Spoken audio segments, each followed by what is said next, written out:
My name is Elena Brooks. I'm in my late 30s now, and for most of my adult life, I was known for being steady, dependable, the kind of woman people described as strong because I didn't ask for much, and lucky because I didn't complain. I was a wife, a project manager, the person who remembered birthdays, paid bills on time, and kept conversations calm when others raised their voices. If you asked people back then how they saw me, they would have said I was composed, practical, a little quiet, someone who could be relied on but rarely noticed. I learned early how to make myself easy to live with, easy to underestimate. I wasn't invisible in a dramatic way. No one ignored me on purpose. I was simply assumed. My presence was treated like infrastructure, useful, necessary, not remarkable. This story isn't about revenge. It isn't about exposing someone or winning in a public way. It's not a warning either. It's a record. A clear, honest account of what happens when betrayal meets patience, and patience slowly turns into clarity. I want to be very clear about that from the beginning, because stories like this are often framed as spectacle. Someone is wronged, someone is punished, and the ending is loud enough to feel satisfying. That's not what this is. What happened to me unfolded quietly over time. The real turning points weren't arguments or discoveries that shattered rooms. They were moments so small that no one else noticed them, but they changed the direction of my life. This is the story of my husband cheating, yes, but it's also the story of what came after I stopped asking to be chosen. When he chose someone else, I didn't compete. I didn't beg. I didn't collapse. I chose myself, and I did it in a way that surprised even me. You won't hear dramatic confrontations here. You won't hear me paint anyone as a villain. I'm not interested in that. I'm interested in truth. How disrespect often arrives quietly, how people normalize it without realizing they're shrinking, and how power doesn't always announce itself when it returns. If you stay with me through this story, you'll hear about the version of me people thought they understood, and the version they never saw forming. You'll hear how silence can be mistaken for weakness, and how preparation often looks like nothing at all. Most of all, you'll hear how loss doesn't always belong to the person who was left. I'm telling this now because there are many women and men living in the pause before their own clarity, still hoping something will change, still believing loyalty will eventually be rewarded. This isn't advice. It's simply one path, one honest account of how choosing yourself doesn't always feel brave in the moment, but it changes everything. So before we go any further, let me ask you gently, have you ever felt taken for granted? Not because you were loud or difficult, but because you were too reliable to be questioned. Before anything broke, before there was betrayal or distance or names I didn't yet know, I had a role. Not one I chose out loud, but one that settled onto me gradually, like dust you stop noticing on furniture you use every day. To my husband, I was stability. That's the word he used when friends asked about our marriage. Stable, reliable. Elena keeps everything running, he would say, half smiling, as if I were a well-designed system rather than a person. I handled our schedules, our finances, and our long-term plans. I remembered the names of his coworkers' spouses, sent thank you notes after dinners, and made sure his parents' birthdays never passed unnoticed. At work, I was the same, the calm one in meetings, the person who absorbed chaos and turned it into timelines. I wasn't the loudest voice in the room, but I was the one people turned to when something needed to be fixed quietly, without attention. My supervisors trusted me. My colleagues depended on me. Few of them really knew me. Friends described me as low maintenance. They meant it as a compliment. I didn't ask for much. I didn't create drama. I listened more than I spoke. When someone canceled plans, I understood. When someone forgot something important to me, I explained it away before they had to. This wasn't martyrdom. It's important to say that. I wasn't suffering in silence, imagining myself as noble. I genuinely believed this was adulthood, that this was what being strong looked like. I had learned, over time, that if you made yourself useful enough, reasonable enough, you became indispensable. But indispensable is not the same as cherished. In our marriage, I was the constant.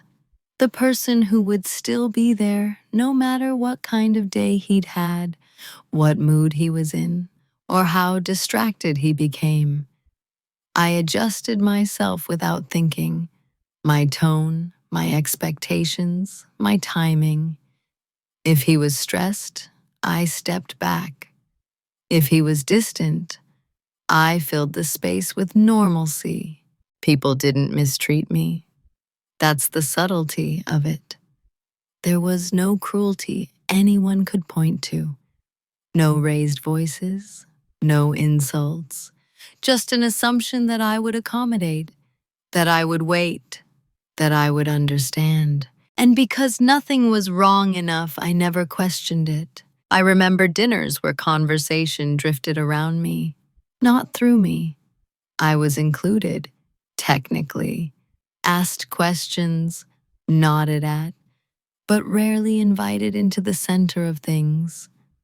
When decisions were made, about vacations, about social plans, about priorities, I was consulted after the fact, not before. I told myself this was a partnership. Not needing to fight for attention was a sign of security. I wore my emotional restraint like proof of maturity. Looking back, I can see how well I played my part. I didn't demand reassurance, so none was offered. I didn't insist on presence, so absence became normal. I made it easy for people to believe I was always fine. There's a particular danger in being competent and calm at the same time. People stop checking in. They stop asking if you're caring too much. They assume that because you haven't complained, there's nothing to address. My husband believed I would always be there, not because he was cruel, but because I had never shown him a version of myself that might leave. I had never made my limits visible. And so, in his mind, I became permanent. That was who I was to them, the permanent one, the reliable structure, the woman who would adapt rather than disrupt. I didn't see it as invisibility then. I saw it as being trusted. But trust, when it's one-sided, slowly turns into something else, something quieter, something heavier. At the time, I didn't feel angry. I felt settled, safe even. I believed I knew my place, and I believed that place was secure. I had no idea how fragile that assumption really was. The first moment I remember didn't feel important at the time. That's what makes it dangerous in hindsight. It arrived without drama, without tension, and without witnesses who would later remember it with me. It was an evening in early autumn. We were supposed to meet friends for dinner. Nothing special, just a casual plan made a week earlier. I had finished work late, but still made it home in time to change to look presentable without trying too hard. I remember standing in the hallway, adjusting my coat, feeling oddly prepared for something simple. My husband came in late, not late in a rushed, apologetic way, late in a distracted way. His phone was in his hand, his attention split between the screen and the room. He glanced at me and said almost absently that he was exhausted and didn't feel like going out anymore. He didn't ask how I felt. He didn't ask if I still wanted to go. He said it as a conclusion, not a discussion. I paused, just for a second, long enough to consider whether this was a moment worth marking. I could have said something. I could have reminded him that we'd committed to plans, that I had rearranged my evening, that this mattered to me. The words hovered somewhere behind my ribs. Instead, I nodded. I said, "Okay, we can stay in." And that was it. The moment passed. He relaxed immediately, already moving on, already relieved. He didn't notice the shift inside me because it was so small it barely registered even to myself. Our friends went without us. I sent a polite message explaining we were tired. No one questioned it. No one ever does when you've built a reputation for being reasonable. That night, we ate leftovers on the couch. He scrolled through his phone. I watched a show I wasn't really interested in. Everything looked normal from the outside. But something had changed, and I didn't yet have language for it. It wasn't that he canceled plans. People do that.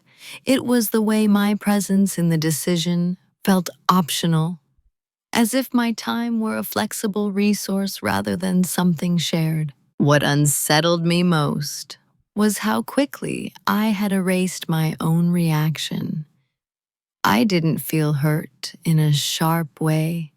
I felt edited, like a line removed from a paragraph without anyone noticing the difference. In the days that followed, I replayed the moment occasionally, not obsessively, just enough to feel a faint discomfort. I told myself it was nothing, that I was overthinking, that long marriages were built on compromise, not keeping score. I didn't mention it to anyone.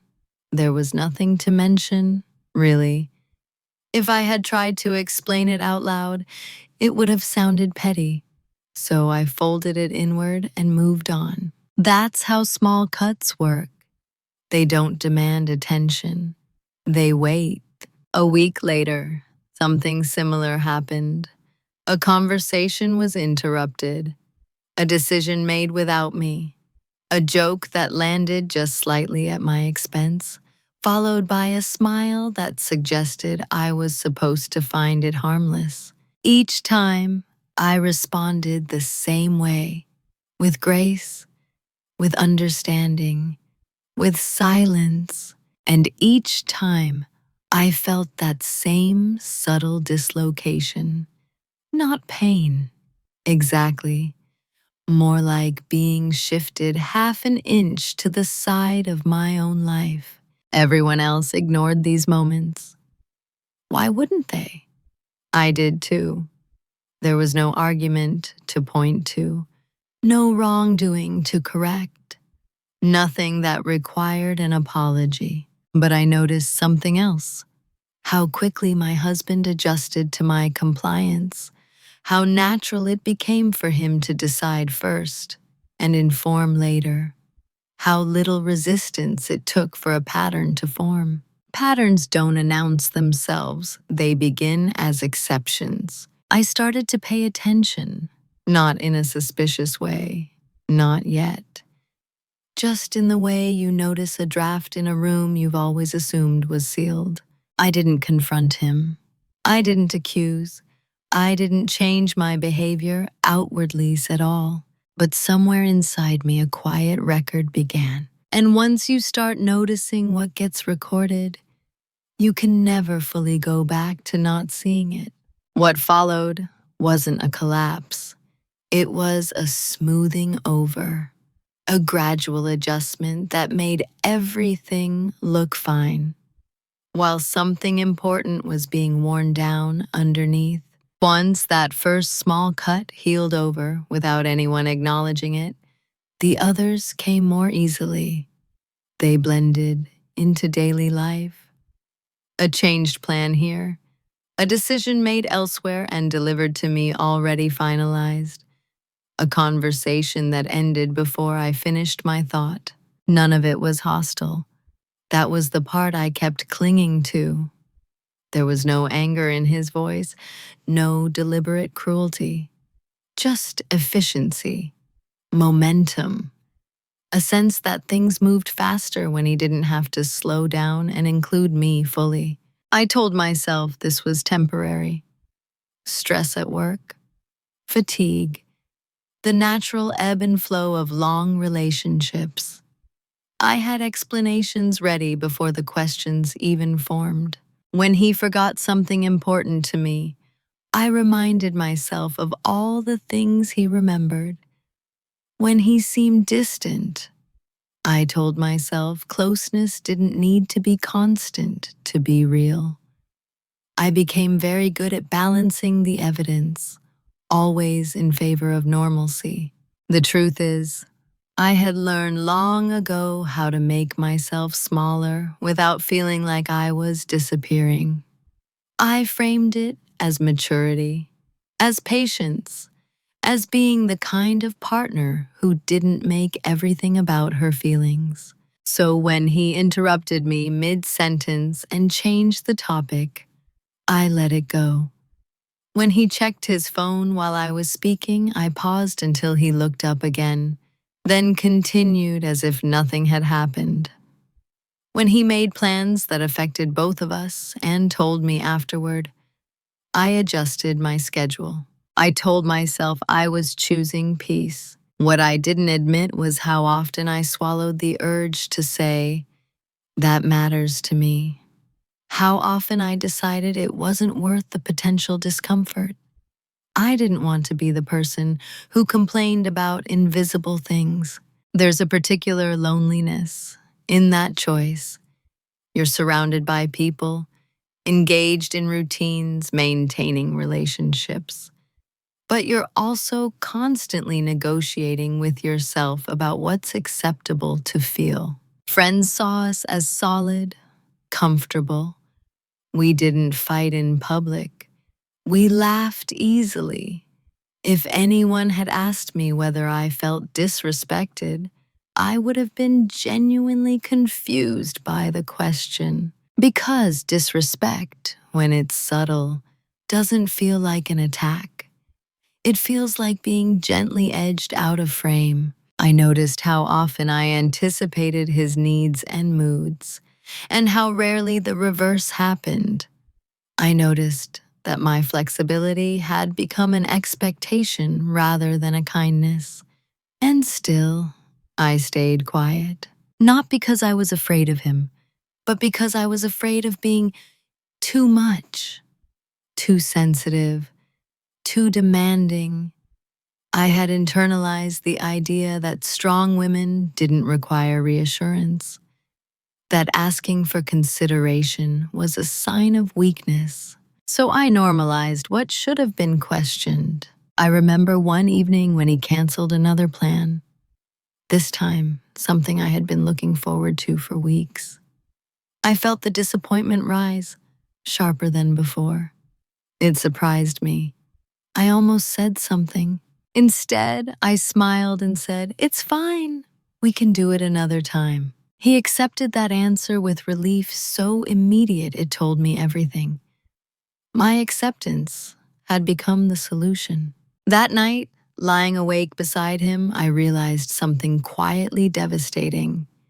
He had no idea what it cost me to be easy. And worse, he no longer needed to. I wasn't angry yet. I wasn't plotting. I was still trying to preserve what I believed we had. I still believed that if I stayed steady, things would rebalance. But normalization is powerful.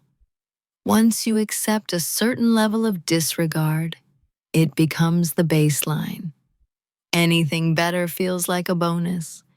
Anything worse is excused as an exception. I had trained everyone around me, including myself, to believe I required very little. And so I received exactly that.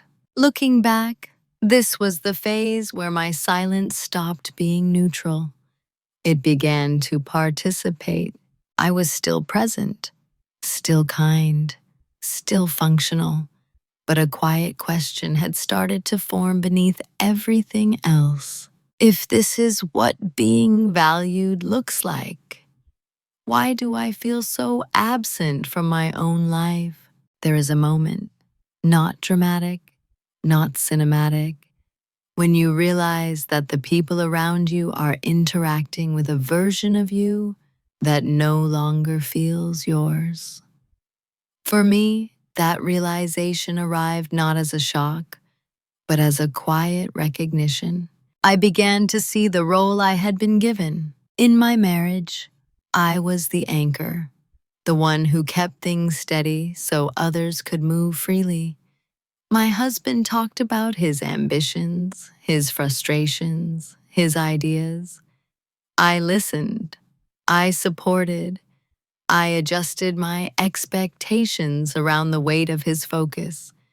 When he was preoccupied, I made space. When he was absent, I filled in the gaps with normalcy. No one explicitly asked me to do this. That's the nature of assigned roles. You step into them because they seem necessary. And by the time you question them, everyone else has already accepted the casting. At work, it was similar. I was the reliable constant. The person's projects were built around.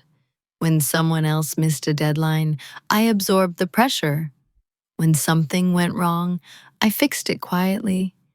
Praise came in the form of trust, not recognition. Responsibility without visibility. Even socially, I noticed how conversations bent. I was the listener, the stabilizer, the one people turned to when they needed grounding, not excitement. If I spoke, it was to smooth, to clarify, to help. None of this felt wrong on its own. In fact, it felt familiar. I had been praised for these qualities my entire life. Being dependable had become my identity. What unsettled me was the absence of curiosity about me, about what I wanted, what I was tired of, what I was becoming. I realized that my husband didn't really ask me questions anymore, not meaningful ones. He assumed my answers, assumed availability, assumed my agreement. When plans changed, I was informed. When decisions were made, I adapted. When something inconvenienced me, I minimized it before anyone else had to. The role was clear, reliable, useful, invisible. And because I performed it well, there was no reason for anyone to imagine I might step out of it. The most difficult part of this realization was acknowledging my own participation. I had taught people how to treat me by never correcting them. I had made it easy to overlook me by smoothing over every moment that might have demanded attention. I didn't feel resentful yet. I felt misaligned, like I was living in a version of myself that had been edited down for efficiency. One afternoon, I caught myself in a mirror at work, standing in a conference room after everyone else had left, gathering papers that weren't mine. The room was quiet, the moment was ordinary, and yet I felt a sudden sharp clarity. This is how they see you, I thought. The one who stays behind. The one who handles what others leave unfinished. The thought didn't make me angry. It made me still. That stillness followed me home. I noticed how my husband spoke to me when he was distracted. Half sentences, assumptions, conclusions delivered without invitation. I noticed how rarely he checked whether I was okay with something, and how often I preemptively made myself okay with it. I began to understand that roles, once established, become invisible to the people benefiting from them. They don't question them. They don't reassess. Why would they? Everything works. But something in me was no longer working. I didn't announce this realization. I didn't challenge it out loud. There was no confrontation, no speech about fairness or unmet needs. Instead, I did something far less noticeable. I started paying attention to myself, to the moments I felt dismissed, to the quiet resentment I had been rebranding as patience, to the energy it took to remain agreeable. I didn't change how I acted, at least not yet. But internally, the narrative shifted. I stopped seeing my role as natural. I started seeing it as assigned. And once you recognize a role as something you're playing rather than something you are, it becomes very difficult to continue performing it unconsciously. That was the beginning, not of rebellion, not of escape, of awareness. The shift didn't happen on a dramatic day. There was no argument, no discovery, no moment that would have looked significant from the outside. In fact, if I tried to explain it to someone else, they might have missed it entirely. It happened on a Tuesday. I remember because nothing about that day was different. I woke up at the usual time, made coffee, read a few emails before work. The house was quiet in the way it always was when two people lived together efficiently rather than intimately. My husband left before me, as he often did. He kissed my cheek out of habit, already reaching for his keys. I stood there for a moment after the door closed, holding my coffee, feeling an unfamiliar stillness. At work, the day unfolded normally. Meetings, deadlines, and small decisions that carried more weight than they appeared to. I did what I always did, listened, organized, smoothed, but something inside me had slowed down. I was less eager to jump in, less invested in making everything seamless. That afternoon, I sat in my car before driving home longer than usual. Not because I was tired, because I was thinking. I realized I was exhausted in a way rest wouldn't fix. Not burned out, not overwhelmed, just empty of something I couldn't name yet. When I got home, the house felt neutral, familiar. He wasn't there yet. I set my bag down, looked around the living room, and had a sudden piercing thought. If I disappeared from this space for a week, how long would it take for anyone to notice what was missing? Not emotionally, practically. The fridge would still be stocked. The bills would still be paid. The routine would mostly hold. The realization landed without drama, but it stayed. Later that evening, my husband came home distracted, talking about his day.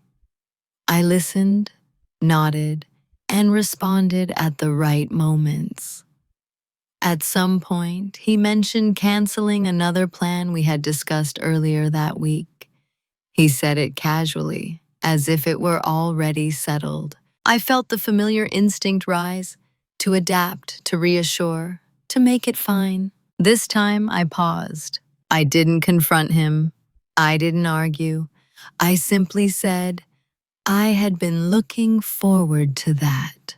The sentence was calm, neutral, not accusatory. He looked surprised, not defensive, just caught off guard, as if he hadn't realized there might be something on the other side of his decisions. Oh, he said, wait, we can do it another time? The conversation moved on. He didn't ask more. He didn't explore the feeling. And I didn't push. But something important had happened. I had acknowledged myself out loud. It was a small thing, almost nothing. But the effect on me was immediate. I felt more present, more solid, as if I had stepped back into alignment with my own experience. That night, lying in bed, I realized how long it had been since I had allowed my internal reactions to exist without immediately managing them away. The shift wasn't about him. It was about me, no longer erasing my own responses before they fully formed. I began to notice how often I had been editing myself in real time, softening thoughts, preempting disappointment, smoothing discomfort before it could even register. That Tuesday marked the first time I didn't do that completely. In the days that followed, nothing changed on the surface. I was still kind, still calm, still engaged. But internally, something had turned. I started asking myself quiet questions. What do I actually want here? What am I tolerating because it's easier than naming it? What would happen if I stopped assuming my needs were obvious or unimportant? These weren't dramatic questions. They didn't demand immediate answers, but they changed how I moved through my days. I stopped volunteering to absorb inconvenience automatically. I didn't withdraw. I just hesitated long enough to notice my own reaction. And in that space, I felt something unfamiliar but grounding. Agency, not power, not control, just the sense that I existed fully in my own life again. I didn't know then where this shift would lead. I wasn't planning an exit or a confrontation. I wasn't even labeling anything as wrong yet. But I knew this much. Once you stop erasing yourself, even quietly, the world around you starts to feel very different. After that shift, my silence changed texture. Before, it had been automatic, a reflex born of habit and self-editing. I stayed quiet because it felt easier, kinder, more mature. I stayed quiet because I believed harmony depended on it. Now, when I stayed quiet, it was deliberate. I didn't announce this change. From the outside, I looked the same, calm, reasonable, accommodating, but inside, I was no longer smoothing over moments without first noticing what I felt. When my husband spoke over me, I stopped rushing to finish my thought later. I let the interruption stand. When plans shifted, I didn't immediately reassure him that it was fine. I paused. Sometimes I said nothing at all, not as punishment, as data. I was curious to see what would happen if I stopped managing other people's comfort. The answer I learned was nothing, at least at first. He didn't notice, or if he did, he interpreted my quiet differently, as fatigue, as stress, as me being in my head. That misunderstanding gave me unexpected freedom. At work, I did the same. I stopped preemptively fixing problems that weren't assigned to me.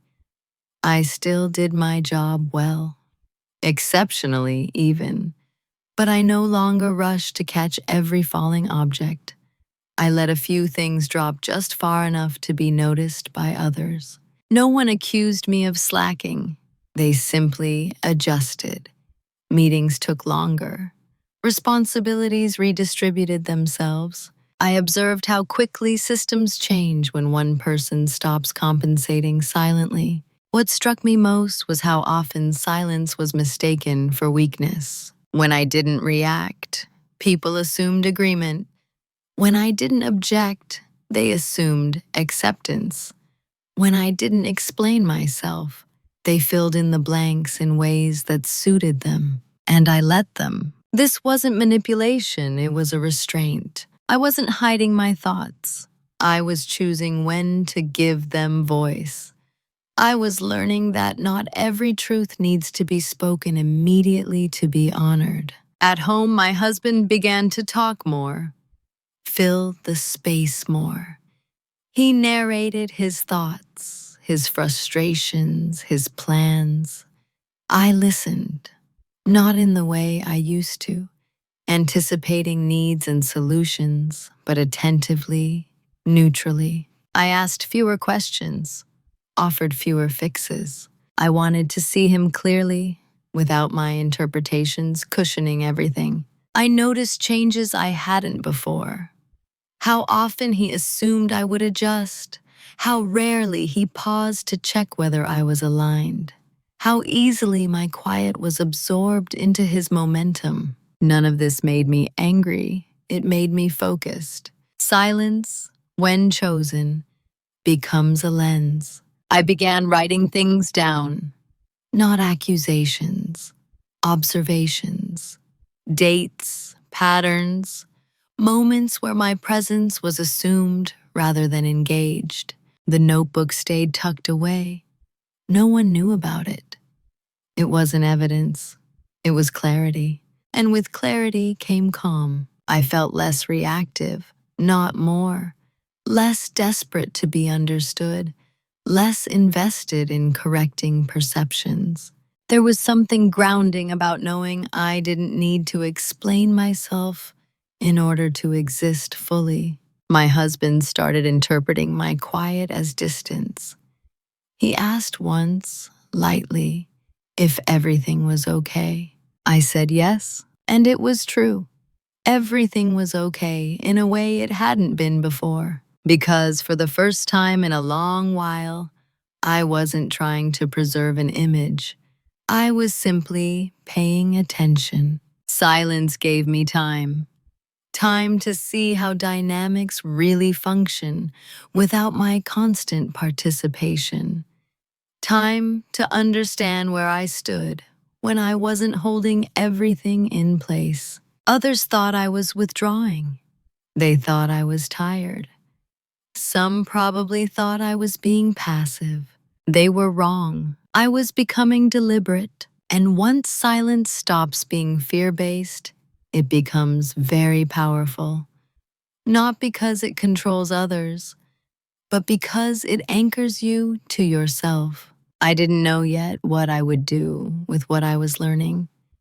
I wasn't preparing to leave or confront or expose anything. I was preparing to understand. And understanding, I was beginning to realize, is the most underrated form of leverage there is. What no one seemed to notice was how much space had opened up once I stopped filling every gap. When you're no longer busy managing everyone else's comfort, time appears. Energy returns in small, precise ways. I didn't announce this shift, and I didn't make dramatic changes. I simply redirected attention. Quietly, consistently, I started waking up earlier. Not to be productive in the obvious sense, but to think, to read, to sit with my coffee without checking anyone else's schedule. I revisited parts of myself I had set aside in the name of efficiency. My curiosity about systems, my interest in financial structure, my instinct for long-term planning beyond immediate stability. At work, I began paying closer attention to numbers. Not just budgets, but flows, where money moved easily, where it stalled, who benefited from which decisions and why. This wasn't new knowledge. I'd always been capable, but now it was focused, intentional. I noticed how often I had deferred credit, how frequently my contributions were absorbed into the team, while others' names rose to the surface. I didn't confront this. I documented it.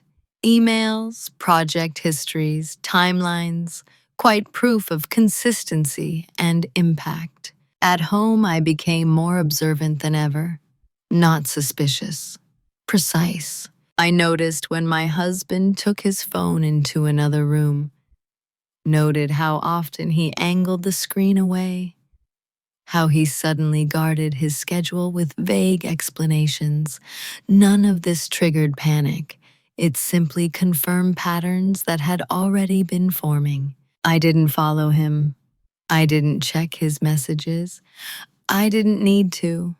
I was no longer trying to preserve an illusion, so I didn't rush to confirm or deny anything. Instead, I asked myself a more useful question. If this relationship were exactly as it appears right now and never changed, would I want to stay? The answer arrived quietly, but it was clear. I also began preparing in ways no one could see. I reviewed our finances carefully, not obsessively, strategically.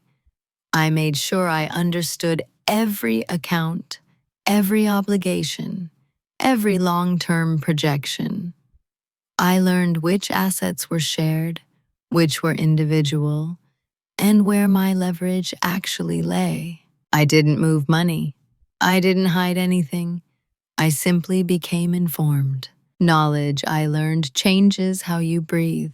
I updated my resume, not because I was planning to leave my job, but because I wanted to know what my options were. I took a few discreet calls, had conversations framed as exploration. Nothing committed, everything intentional. At home, I maintained normalcy, dinners, conversations, politeness. I didn't withdraw affection or escalate distance. That would have drawn attention. The key to preparation is invisibility. People assume nothing is happening when you behave as expected. They assume stability where there is routine. And I had mastered routine. I also paid attention to myself emotionally. I noticed when sadness arose, and I let it pass without dramatizing it. I noticed when anger flickered, and I didn't feed it. I was no longer interested in reactions that burned quickly and left nothing useful behind. I wanted clarity, and clarity requires patience. The most surprising part of this phase was how calm I felt. Not numb, calm, grounded, as if I were finally standing on something solid rather than constantly adjusting to shifting ground. My husband grew more careless as I grew more precise. He talked freely, assumed safety, assumed my quiet meant acceptance. He never asked what I was thinking, and I never volunteered it. Friends saw nothing, colleagues saw nothing. Even I, at times, forgot how much had changed beneath the surface. But every small action I took was aligned with one central idea. I would never again be unprepared in my own life. What they never noticed was that I had stopped living reactively. I was no longer responding to circumstances as they arose. I was positioning myself within them, not to win, not to punish, to be free to choose. And once you reach that point, when your choices are no longer constrained by fear, confusion, or lack of information, you are no longer as powerless as others assume. You are simply quiet. The reveal didn't arrive with shock. There was no moment where the world tilted, or my breath caught painfully in my chest. What I felt instead was recognition, as if something I already knew had finally stepped fully into the light. It happened on an ordinary evening. I was alone at home, sitting at the dining table with my laptop open, reviewing our shared calendar while cross-checking a few upcoming expenses. This had become routine, part of my quiet preparation, part of my need to understand the shape of my life as it truly was, not as I wished it to be. I noticed an inconsistency, a recurring block of time marked vaguely, always midweek, always overlapping with something he'd told me was non-negotiable work. On its own, it meant nothing. Patterns, however, rarely exist alone. I didn't confront him. I didn't jump to conclusions. I followed the thread carefully. There were other small things I had already logged without labeling them. A restaurant charge in a part of town he never went to with me. A sudden interest in clothes he'd never cared about before. The way his phone seemed to become an extension of his hand. None of this was new.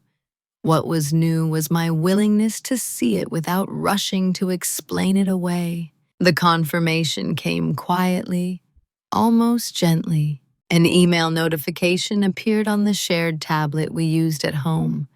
Not explicit, not dramatic, just familiar enough to be unmistakable. A name I didn't know, a tone that didn't belong to colleagues or friends. I read it once, then again. There was no spike of adrenaline, no urge to cry. I felt still, as if a question I had been holding very carefully finally had an answer.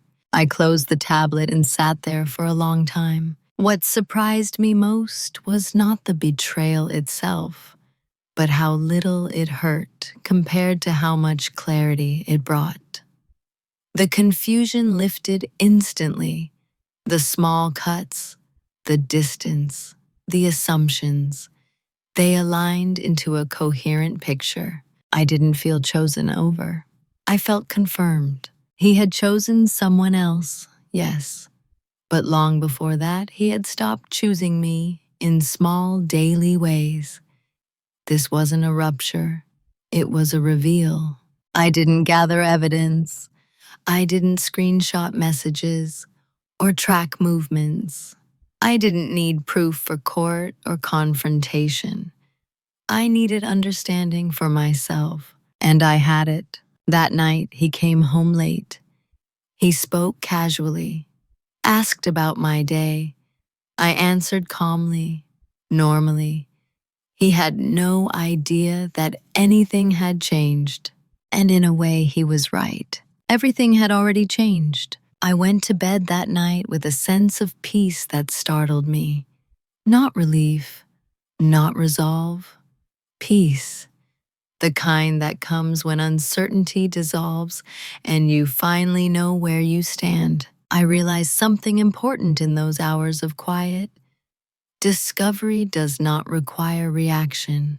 Knowing does not demand immediate action. I didn't know anyone a scene. What I owed myself was integrity. I spent the next few days sitting with the knowledge, not numbing it, not dramatizing it, just letting it exist alongside everything else. I observed how he moved through the house, how he spoke to me, how little effort it took for him to maintain the version of reality he assumed was intact. I also observed myself. I noticed that my self-respect didn't collapse, that my sense of worth remained steady, that I didn't feel compelled to compete, compare, or interrogate. The story was already clear. This was not a moment for confrontation. It was a moment for a decision. I understood now that I held something more powerful than evidence or anger. I held clarity without chaos, And that clarity gave me options. Real ones, knowing the truth didn't force my hand. That surprised me.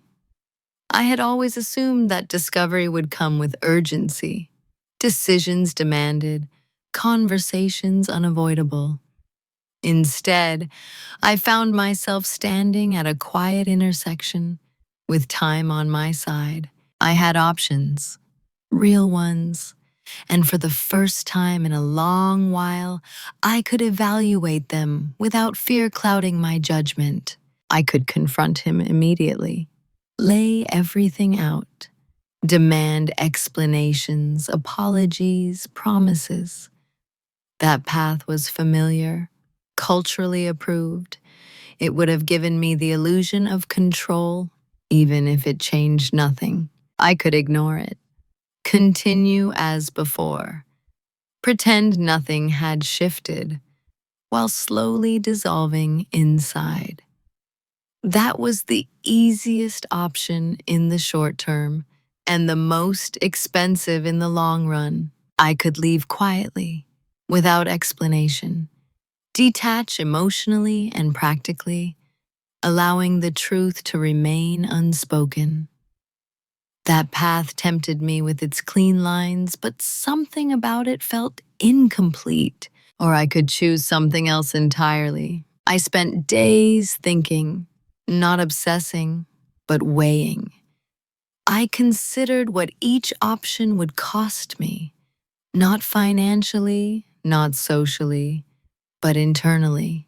I realized that what I wanted most was not vindication, not even honesty from him. I wanted coherence. I wanted my actions to align with my values, to move in a way that preserved my dignity, my stability, and my future, without requiring me to become someone reactive or bitter. That's when I made the decision that would change everything. I would not confront him yet. I would not reveal what I knew. I would finish what I had quietly begun. This wasn't avoidance. It was completion. There were practical matters to resolve, legal considerations to understand, professional positioning to finalize. I wasn't seeking advantage. I was ensuring independence. I consulted a lawyer under the guise of general information, asked hypothetical questions, learned timelines, learned options. Knowledge removed the edge from my fear. I continued strengthening my position at work, took on a visible initiative, accepted recognition without deflecting it, not loudly, just firmly. At home, I remained present, kind, engaged. Nothing about my demeanor suggested rupture. If anything, I was calmer than before. My husband interpreted this as stability, as reassurance, as I am being myself again. He didn't know that the version of me he recognized was already out of date. The decision I made wasn't about timing him. It wasn't about strategy for revenge. It was irreversible because it was internal. I stopped waiting for him to choose me. That was the moment. Not when I found out, not when I planned my exit, but when I withdrew the expectation that he would eventually return to me emotionally. I saw him clearly now, not as a villain, not as a mystery, but as someone capable of leaving while staying. And once you see that, you cannot unsee it.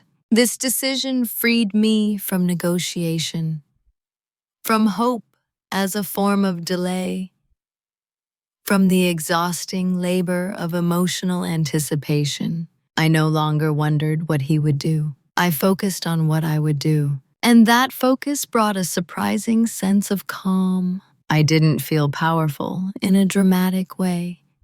I felt grounded, certain, as if I had stepped onto solid ground after years of walking on shifting surfaces. The path forward was clear, not easy, but clear. And clarity, I learned, is what makes action possible without chaos. I had reached the point of no return, not because of what I planned to do next, but because of what I would never do again.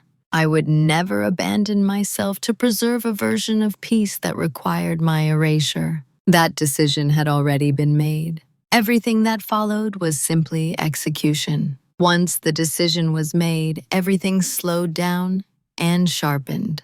I didn't rush. That was the most important part. Rushing would have meant reacting, and I was no longer reacting to my life. I was shaping it. On the surface, nothing changed. Our routines remained intact.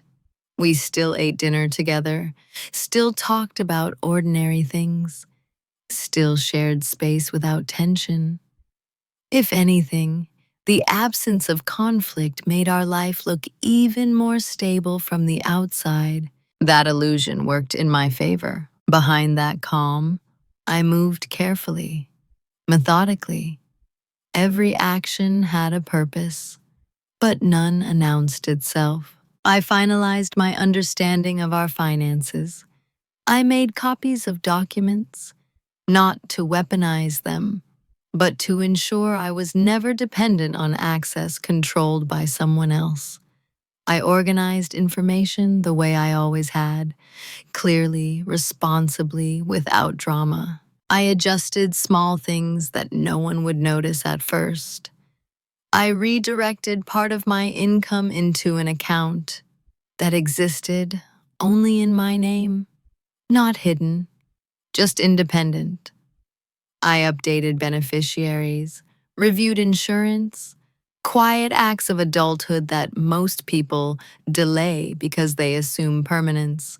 At work, I accepted a role expansion that came with visibility and leverage. I didn't ask permission at home. I didn't frame it as a discussion. I stated it as information. My husband congratulated me, proud even. He had no idea what that step represented. I also strengthened my support system without revealing why. I reconnected with colleagues and acquaintances under the guise of professional interest. I rebuilt a network I had allowed to narrow over the years. No one suspected anything. Why would they? There was no conflict to point to, no tears, no accusations. Silence protected momentum. Emotionally, I remained steady. I didn't withdraw affection in a noticeable way. I didn't escalate distance. I refused to let my internal clarity turn into external coldness, not because I owed him warmth, but because I owed myself consistency. I wasn't pretending anymore. I was completing a process. There were moments, of course, when the knowledge pressed in on me. Small flashes of sadness. A brief sting when I watched him move through the house so comfortably, unaware that the foundation beneath us had already shifted. But those moments passed. What surprised me most was how little energy this phase required. Preparation, when aligned with truth, is not exhausting.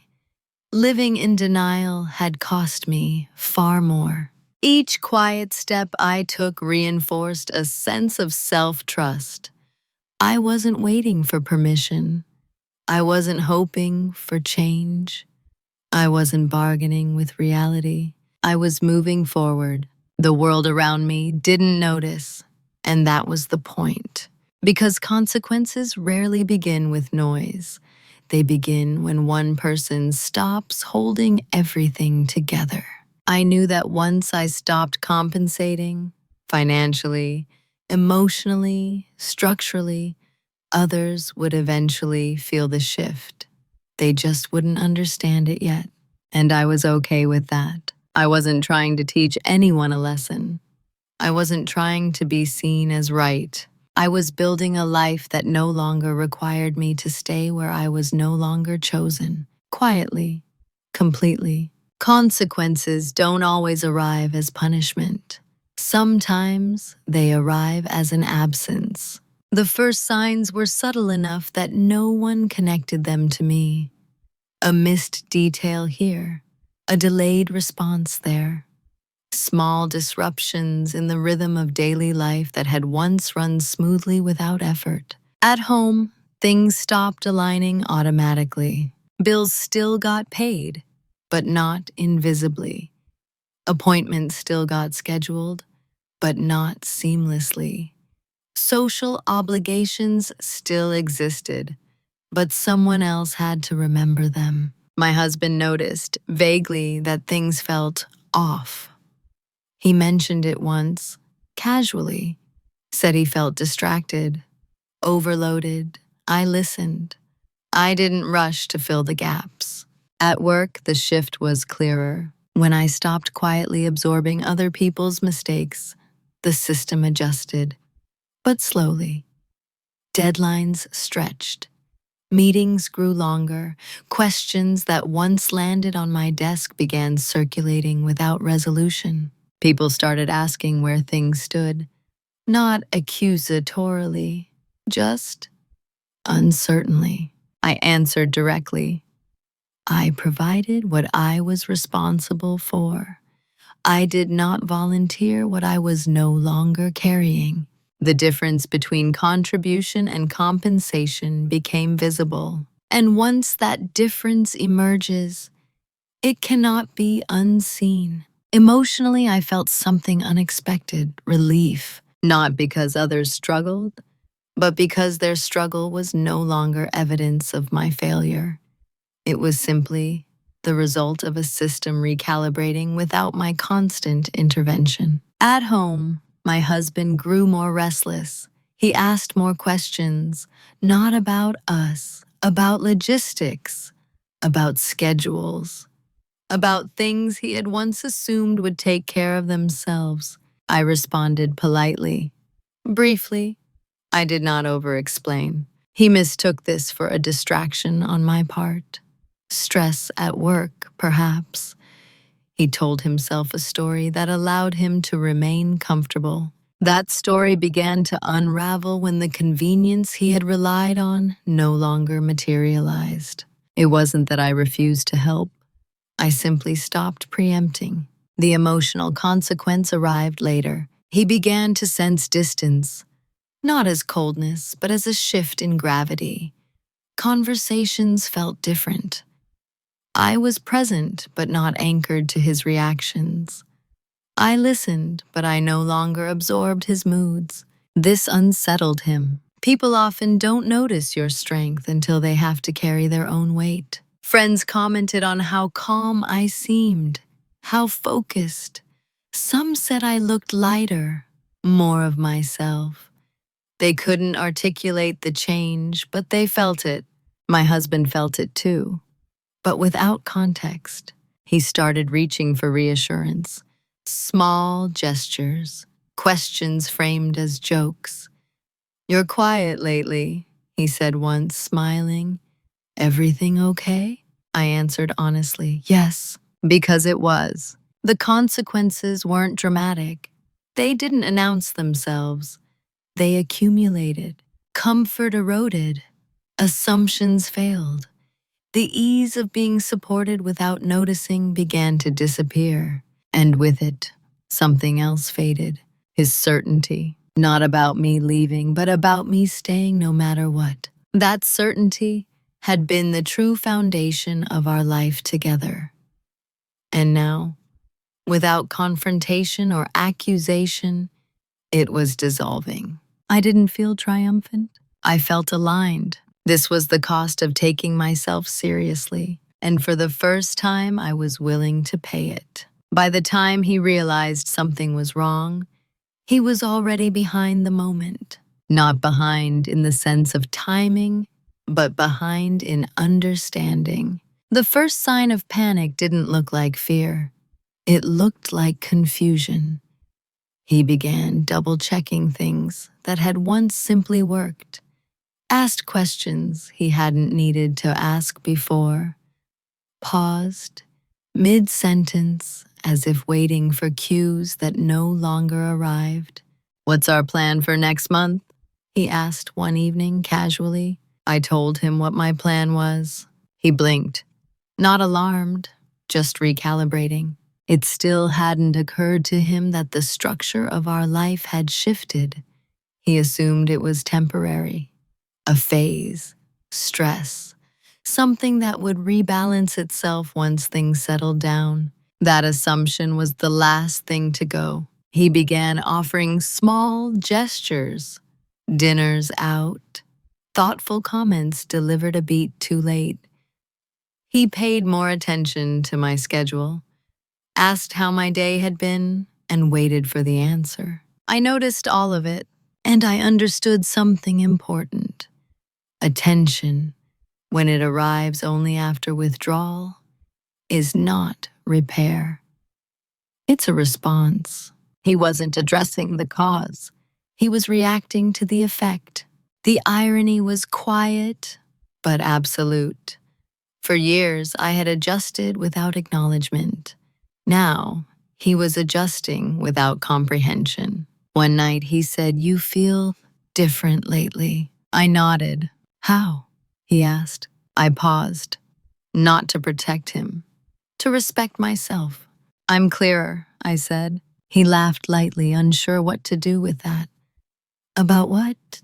About my life? That was the moment he felt it. Not the betrayal being discovered. Not anger. Not confrontation.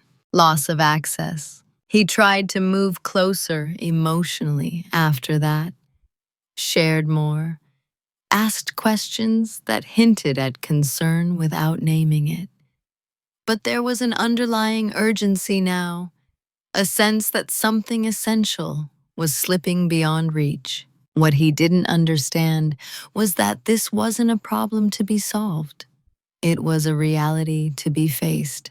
And it was already too late to fix it in the way he wanted, because what had broken wasn't trust in him, it was dependent on him. I no longer needed reassurance, no longer needed explanations, no longer needed him to choose me. And once that need disappears, gestures land differently. They don't heal. They reveal timing. He was responding to my withdrawal, not my pain. And that distinction mattered. I wasn't closed off. I wasn't cold. I was simply no longer negotiating my worth. He sensed that something irreversible had occurred, even if he couldn't name it. His questions became more direct. His tone is more careful. "Are you happy?"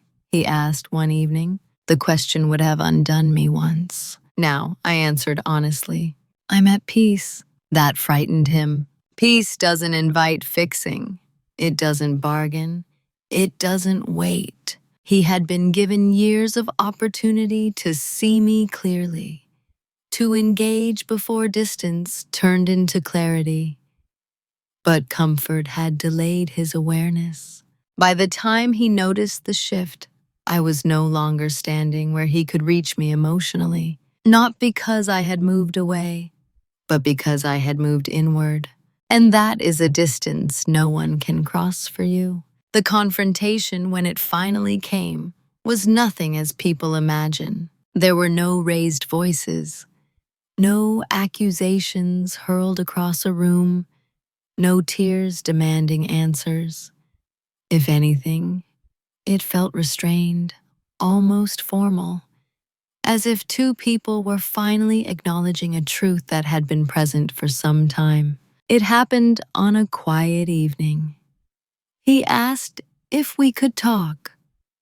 The tone alone told me he already knew the conversation would not go the way he hoped. We sat at the table where we had shared countless ordinary meals. The setting was familiar. The air was calm. He spoke first. "I feel like I'm losing you," he said. I didn't correct him. I didn't rush to reassure. I let the statement exist. He continued, explaining how distant things felt, how disconnected, how he didn't understand when or why it had happened. He spoke carefully now, choosing words as if they might still change the outcome. When he finished, he looked at me the way someone looks at a locked door, expectant, uncertain. I didn't respond immediately, not to create tension, to remain honest. I didn't disappear. I said finally, I stopped compensating. The room went very still. I told him I knew about the other woman. Not how, not when, just that I knew. The information landed quietly, without accusation. His reaction wasn't explosive. It was hollow, a kind of stunned silence followed by attempts to explain, framed not as justification, but as confusion. He spoke about distance, about feeling unappreciated, about things that just happened. I listened, not to validate the reasoning, but to understand how far apart our realities had been. When he finished, he waited. For anger, for tears, for negotiation. None came. I'm not here to argue, I said, and I'm not here to punish you. That surprised him more than anything else. I explained calmly that what hurt wasn't just the betrayal. It was the years of being assumed, of being steady enough to be overlooked, of being treated as permanent rather than chosen. He tried to apologize then, properly this time.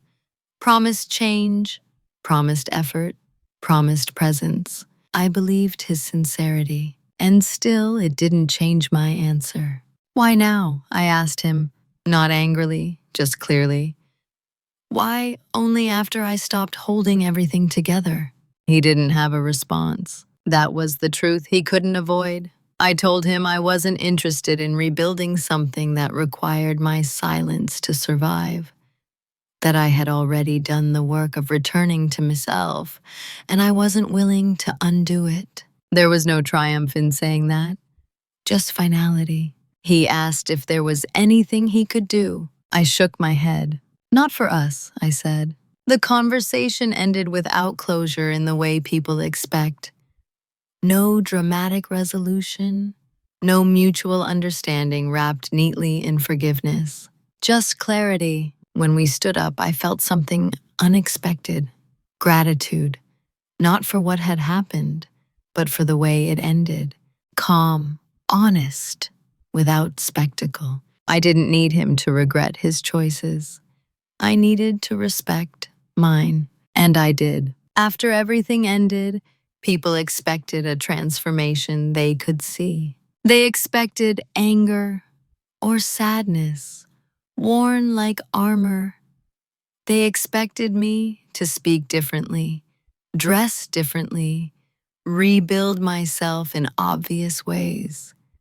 Some waited for bitterness, others waited for relief, loud enough to reassure them that I was okay. What they didn't understand was that the transformation had already happened long before the ending. I didn't need to become someone new. I had returned to someone intact. Life now is quieter, but not emptier. I wake up in a space that reflects my decisions.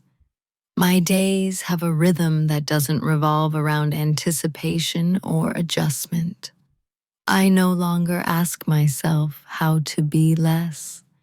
I ask myself how to be aligned. At work, I take up space without apology. Not loudly, just fully. I speak when something matters to me.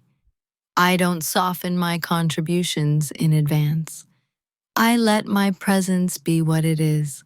People respond differently to that. Some step back, some lean in. Both are information. In relationships, I listen, but I also name. If something feels off, I don't normalize it away.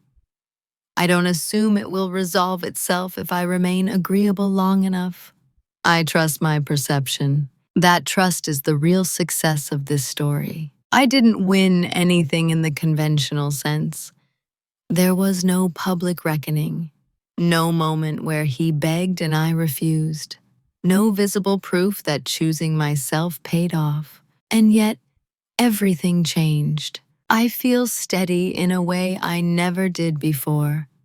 Not because life is perfect, but because my sense of self no longer depends on being needed. I don't confuse usefulness with worth. The most important shift is internal. I no longer abandon myself to preserve comfort. I don't participate in dynamics that require my silence to function. That doesn't make me harsh. It makes me honest. Sometimes, people from my past still describe me as calm, dependable, and grounded. The difference is that now, those qualities serve me as much as they serve others. I'm still kind, still thoughtful, still capable of compromise, but I am no longer invisible. I don't chase being chosen. I choose deliberately. And if someone cannot meet me in that space, I don't resent them. I release them. There is a quiet confidence that comes from knowing you can leave. Not dramatically, not impulsively, but cleanly, with your integrity intact. That confidence doesn't announce itself. It simply changes how you stand, how you speak, how you decide. This is who I am now, not hardened by betrayal, not defined by loss, defined by coherence. There is a version of this story that could have been louder. A version where betrayal is met with fury, where justice looks like exposure, where power is proven through humiliation or public victory. That version is familiar because it's easy to recognize. It gives pain a clear shape and an immediate outlet. But that was never the story I needed to tell. What I learned through this experience is quieter and perhaps harder to accept. Disrespect rarely begins with cruelty. It begins with an assumption. With being relied on so consistently, your presence stops being considered. With silence that is mistaken for strength, and strength that is mistaken for permanence. When my husband chose someone else, the loss wasn't mine alone.